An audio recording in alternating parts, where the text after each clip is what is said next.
একেবারে একের গুড়, এই যে অর্গানিক অর্গানিক কুশলের গুড়, আখের গুড়। এই আখটারে, এই যে আখ দেখা যায়, এই আখেরে আমরা কই কুশল।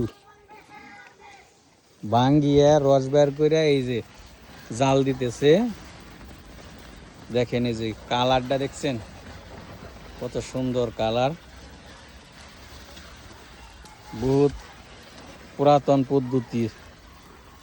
আগে গরু দিয়ে রস বের করা হইতো, ওই যে এখন আধুনিক পদ্ধতিতে মেশিনের সাহায্যে ঘুরিয়ে তারপরে রস বের করা হয়।